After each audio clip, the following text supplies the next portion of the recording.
very good evening to you, and this is the news broadcast live on ChannelEye, and we're ready to bring you the top stories from home and around the world. I'm Nathalia Veerabhadrana. Good evening, I'm Lakshya Singh, and to start off, we take a look at the headlines. The President reiterates that either sale or leasing of the eastern terminal of the Colombo harbour will not take place. 8.26 billion rupee European Union aid for development activities in Sri Lanka. The daily corona deaths in the USA exceeds 4,300. There is a threat on the collapse of health services in Britain.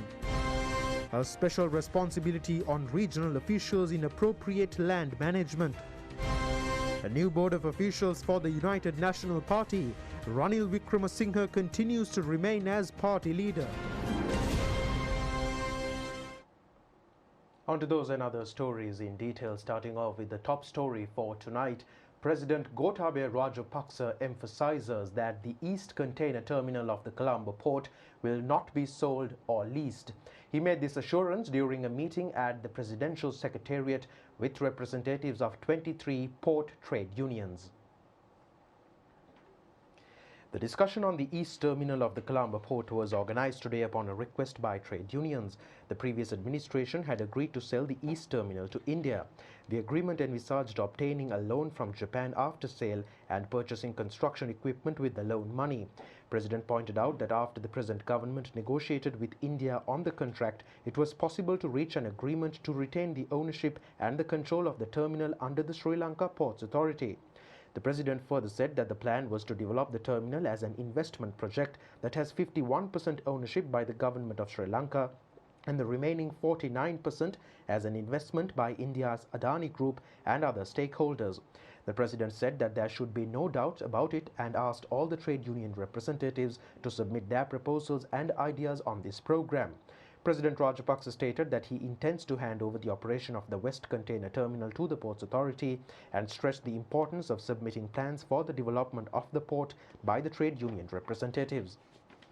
The previous government had leased the Hambantota port to the government of China for 99 years. After coming to power, the present government, in consultation with China, took over the responsibility for the security of the port into its hand, the President noted. Head of the Presidential Task Force for Economic Revival and Poverty Alleviation, Basil Rajapaksa, said that the expansion of operations in the Eastern Terminal would create a large number of job opportunities. Mr. Rajapaksa further said that the present government had completely stopped the plans mooted by the previous government to sell the Mattala Airport and the Norachole power plant. Minister of Ports Rohita Begunawardene and Secretary to the President P.B. Jayasundara were present at the discussion. The European Union has signed 3 agreements with Sri Lanka to provide aid amounting to 8.26 billion rupees. The funds are being provided with the objective of assisting Sri Lanka in the fields of judiciary, food security growth and minimizing climatic changes. Secretary to the Treasury S.R. Artigala and the European Union Ambassador in Sri Lanka Denis Shaib have represented the government and the European Union respectively in signing the documents. Treasury Secretary Artigala has extended appreciation over the strong solidarity and cooperation extended by the EU to his country. He added that the monies would significantly strengthen the government's program to produce export items of high quality. 4.16 billion rupees or 18 million euros or European Union aid are to be diverted to strengthen the judicial system. A sum of 2.31 billion rupees has been allocated for food security and organic agriculture. This amount set aside for the projects to minimize green gas emissions in the industrial sector is 1.79 billion rupees. The number of COVID-19 recoveries in the country has increased up to 42,620. 84 recovered COVID-19 patients at the COVID-19 treatment centers in Polonnaruwa district were discharged today. Another 646 COVID-19 recoveries were reported and left the hospitals. The percentage of recovered COVID-19 patients in the country is at 86.8. Meanwhile, a total of 6,335 COVID-19 patients are receiving treatments at present. Another 309 COVID-19 patients were identified in the island today. 14,329 PCR tests were conducted yesterday. Accordingly, the total number of PCR tests up to now has reached 1,427,366.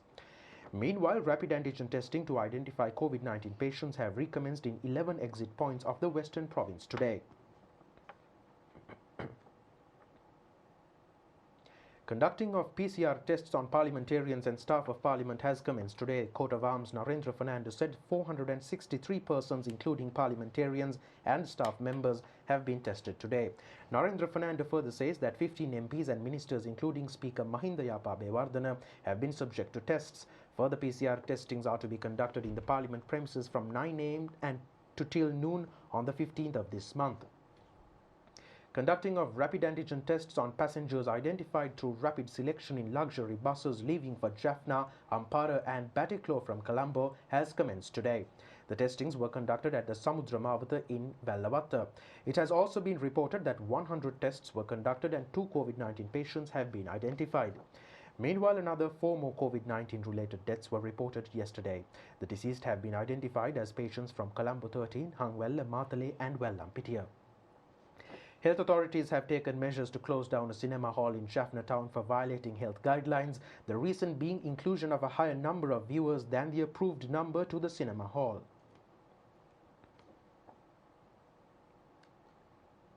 The Police Environment Division has conducted a special operation in Maharagama today to find out whether the quarantine regulations of the Health Ministry are being appropriately implemented in state, private and public places. Head of the COVID-19 Prevention National Operational Centre and Army Commander General Shavendra Silva has conducted a special discussion with the Association of Hotel Owners today. The Army Commander has informed the hotel owners to focus special attention on the quarantine program being implemented in tourist hotels. He has instructed the association members not to seek involvement of any intermediate group when foreign arrivals are being subject to quarantine. He has also ordered them to refrain from making any payments to any middlemen. And now on the global aspect of the pandemic, the novel coronavirus has infected nearly 92 million people globally and claimed more than 1.96 million lives.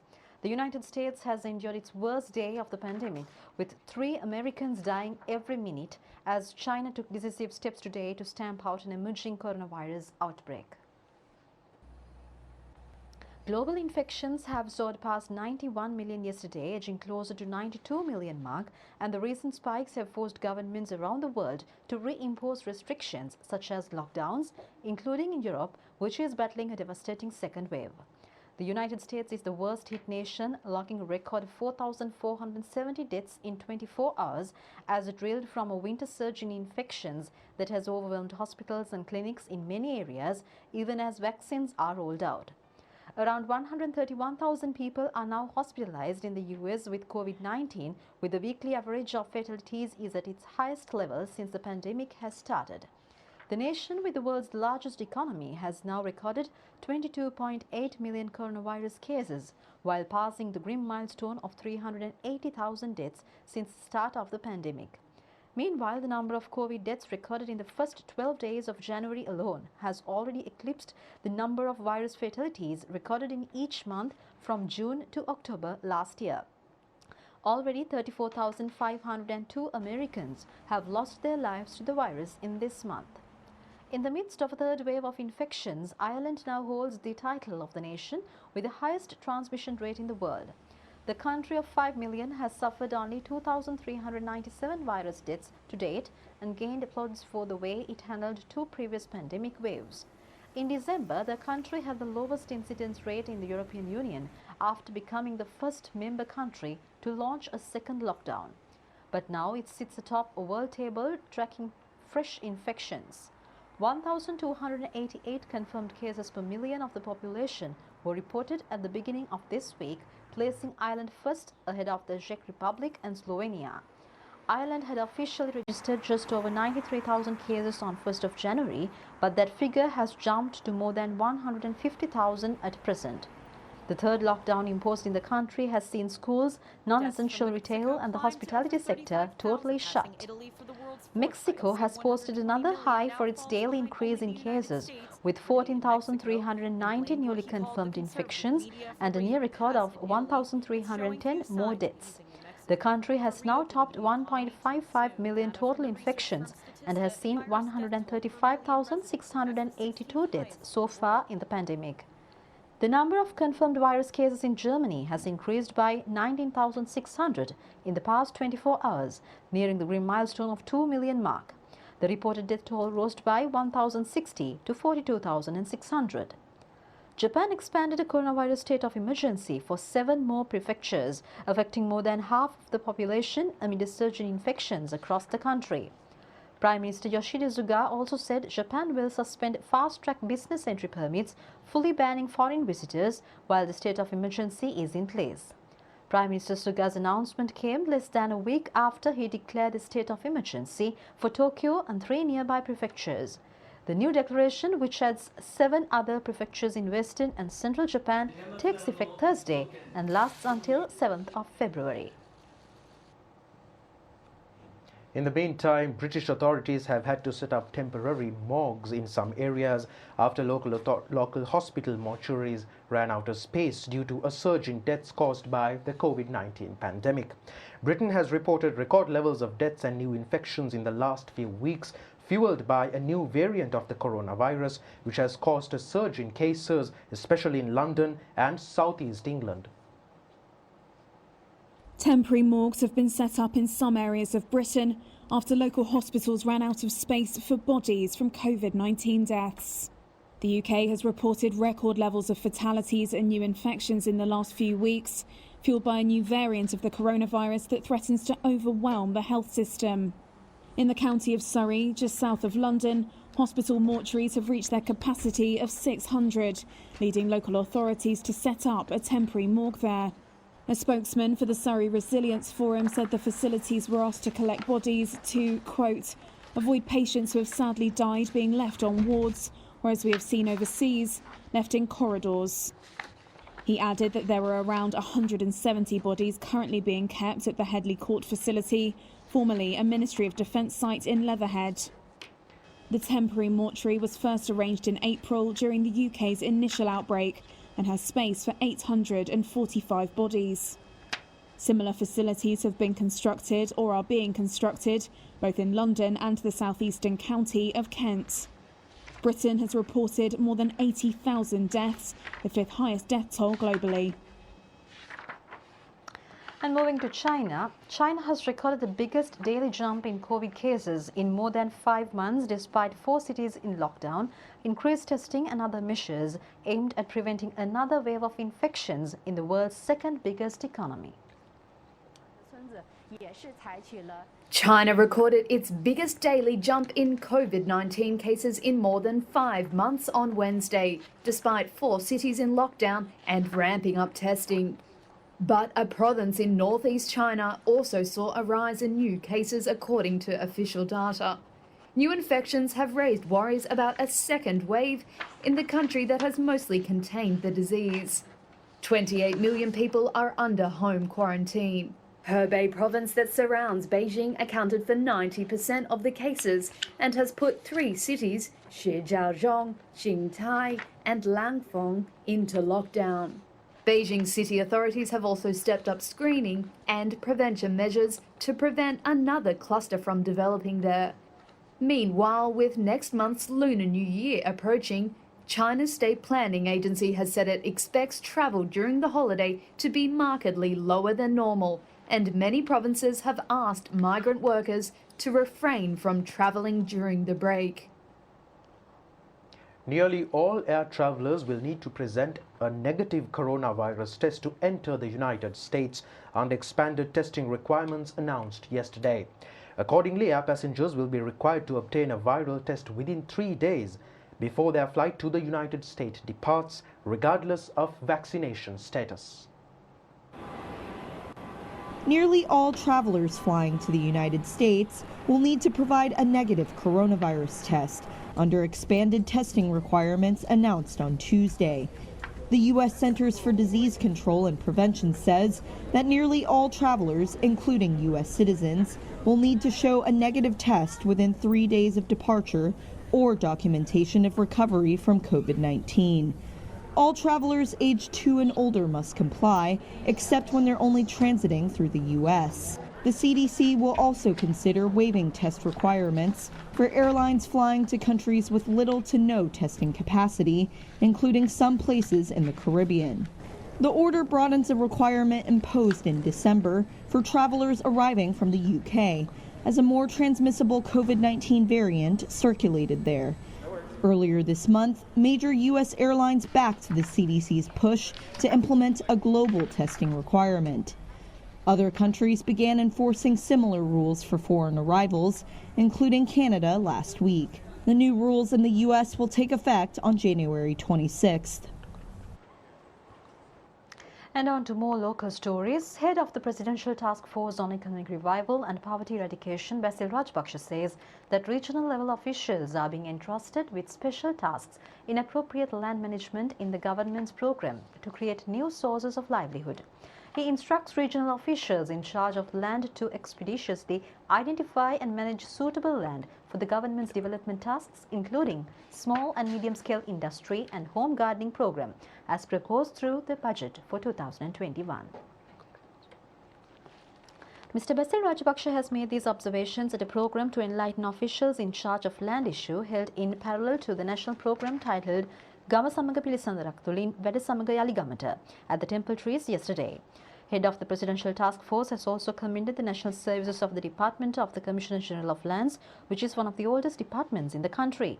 He has also instructed the officials to provide information on suitable lands for utilization in their respective areas. Chairman of the task force also said that the assistance of all officials is needed for the implementation of the proposals of the budget of 2021, as pointed out through the Gama Samaga Pilisandarak Tulin Weda Samaga Yaligamata program. He has also requested the relevant officials to extend support to the regional subcommittees and agriculture and livelihood while engaging in their rural development activities. The state institutions that extend assistance to the program are the Land Commissioners Department, the Sri Lanka Department of Surveying, the Land Reforms Commission, Land Resolution Department, the Department of Land Utilization Policy Planning, the Department of Surveying and Mapping, Land Surveying Council and the board dealing with the compensation issues pertaining to acquisition of lands. Accordingly, it has been proposed to allocate 25,000 acres for animal feed production promotion, 75,000 acres to the farmer community to enhance local agricultural produce, and 25,000 acres for the business community. Furthermore, it has also been scheduled to implement this year's program pertaining to the handing over of lands for the industrialists and to provide investment opportunities in state lands to strengthen young entrepreneurs. It has also been envisaged that to speedily issue legal documents to those utilizing state lands which have already been identified for investment purposes. Another objective is to prepare an efficient mechanism to resolve disputes in state lands. A further 500 million rupees have been set aside for the provision of 20,000 allowances under the BIM survey program proposed through the 2021 budget. 45 million rupees have also been set aside for payments to 50,000 low-income earners who have been deprived of lands. In addition, 100 million rupees have been allocated for the repatriation of, or rather the preparation of the land data network and updating. It has also been proposed to provide the sum of 2,593 million rupees as compensation for acquisition, 600 million rupees for surveying equipment, and 7 million rupees for mobile services. State Minister Roshan Ranasinghe and officials have also attended the meeting. The Department of Meteorology predicts intermittent or thunder showers in many provinces in the island today as well. It forecasts torrential rainfall or showers from time to time in northern, eastern, north central and Uva provinces. Sometimes rainfall exceeding 50 millimeters may occur on certain locations. The Met Department report further says that certain locations in the western and Sabaragamuwa provinces and also in the Kurunagala district may receive rainfall exceeding 75 millimeters. Heavy showers could also be experienced in certain locations in the sea areas from Batiklo to Galle via Hambantota. There is a possibility of the wind speed in the coastal areas from Kankasanture to Trincomalee increasing up to 50 kilometers per hour. A request has been made from the general public to minimize accidents caused due to provisional strong winds and lightning. Water levels in reservoirs in Anuradhapura district have gone up appreciably due to incessant rainfall. By noon today, all 6 sluice gates of the Nacha-Duwa reservoir were opened by 4 feet. As a result, a water capacity of 3,000 cubic feet is being released to the Malwatu Oya every second. The outer bound of the reservoir releases 1,219 cubic feet of water every second. The influx of water was reported to have created a threat in low-lying areas. The Pimburatteva reservoir in the Mahaveli B zone has been adequately filled due to heavy rains. Engineers say that an outer wall constructed according to the Labrick system releases a column of water at a height of 6 feet. The reservoir irrigates 8,000 acres of paddy fields in both the Yala and Maha seasons. The farmers say that they will be able to fully cultivate all paddy fields in the upcoming Yala season due to adequate rainfall. Heavy rains lashing on the Batticaloa district have created a flood situation in some areas. 267 persons in 89 families in the Vetuchena village have been displaced. Divisional Secretary of Porathiv has taken measures to provide cooked meals to the affected masses using mechanized boats. All sluice gates of the Kidavarankulama reservoir in Madavachia have been opened by 1 feet. The water level of this reservoir has gone up as a result of accumulation of the overflowing waters of all minor tanks in the area. The Department of Irrigation informed people living in low-lying areas to remain vigilant. Many reservoirs in the Mullaitivu districts are also overflowing due to 4 days of heavy rainfall. As a result, several low-lying paddy fields have been submerged. Our correspondent says the road near Kulankulam tank in Vaunia have also gone underwater. As a result, vehicle transport in many villages including Nedunkerni, Olumadu, Marutode, Pattikudiri, Pukatkulam have been disrupted. It has also been reported that all sluice gates have been opened in the Pavatkulam tank, which is the biggest reservoir in Vaunia. Many low-lying areas in the Ampara district have also inundated. Heavy rains have also caused a harmful impact on the fisheries industry. 1,278 individuals in 635 families in Kilinochchi have been affected due to heavy rain. The Disaster Management Center says that some of the villages have been fully submerged. Palitharange Bandara has been appointed as the new General Secretary of the United National Party. The decision was taken by the Party Working Committee. The UNP Working Committee has met at the Sirikota Party headquarters this morning. The aim of convening the meeting was to fill the party vacancies. Former General Secretary Akila Viraj Karyawasam has been appointed as the Vice Leader. Vajra Abeyawardena was appointed as Party President. The new Treasurer of the UNP is ASM Misbah. Ranil Wickramasinghe continues to remain as Party Leader. The Working Committee has also approved of Ruwan Wijewardena continuously functioning as the Deputy Leader. However, the Nationalist MP vacancy of the party was not filled today. The UNP says that a suitable person will be appointed later on.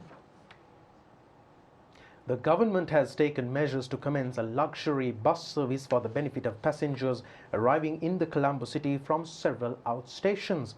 Chairman of the Sri Lanka Transport Board, Kingsley Ranawaka, said today that the pilot project in this connection will take place at the Makumura Multipurpose Transport Centre on the 15th of this month under the leadership of the President. The project is being implemented as a remedy to the traffic congestion in and around Colombo city, according to the Saubhagya Dakma policy statement. The program has been titled Park and Ride City Bus Service. Under the first stage of the project, 25 luxury buses are to be deployed in service. Buses will enter Colombo city around 3 routes.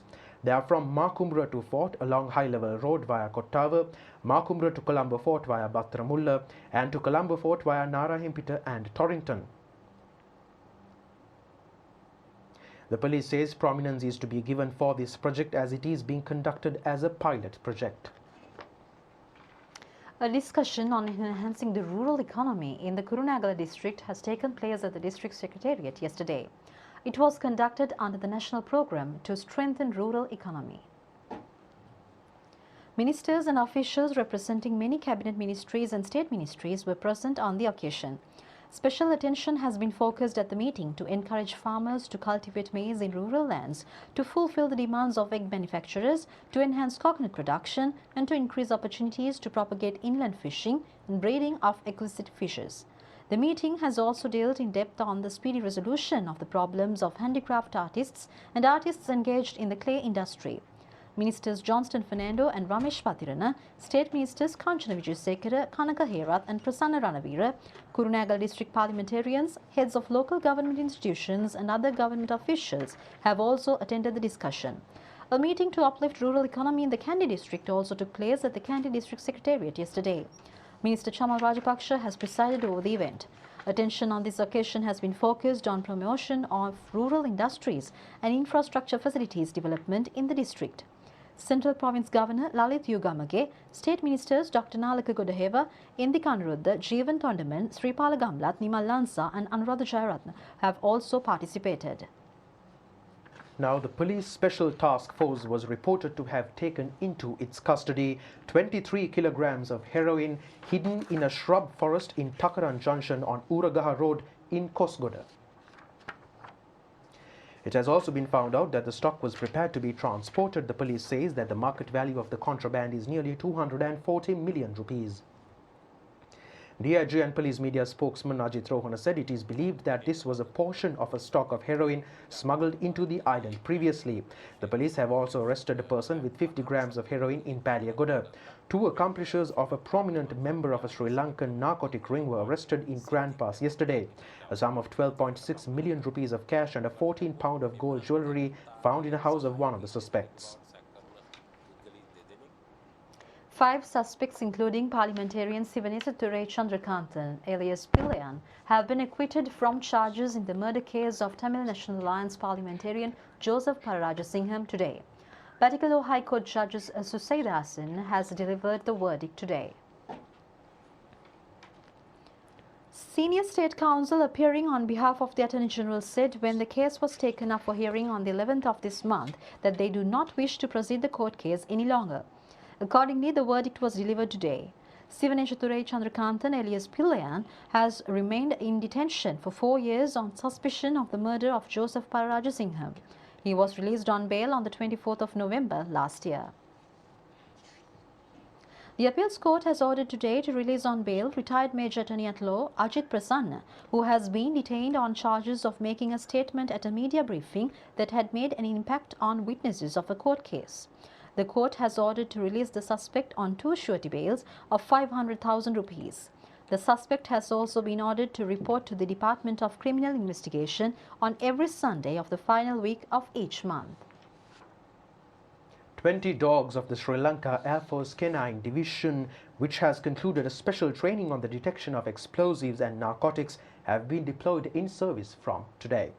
The display of dogs and presentation of certificates to the dog handlers has taken place at the Katunayaka Air Force Base Camp. Commander of the Air Force, Air Marshal Sudarshana Pathirana, was the chief guest at the ceremony held this morning. The 20 animals imported from the Netherlands have been trained at the Diatalava Air Force Camp. They are also to be used in guarding of dignitaries, deployment in search operations and life-saving duties, as well as leading scent in unraveling criminal acts. The Sri Lanka Air Force Canine Division has a long history. 12 dogs brought from England in 1985 were first added to the group. In 1988, 17 dogs were imported. 12 more dogs were imported from Germany in 2006.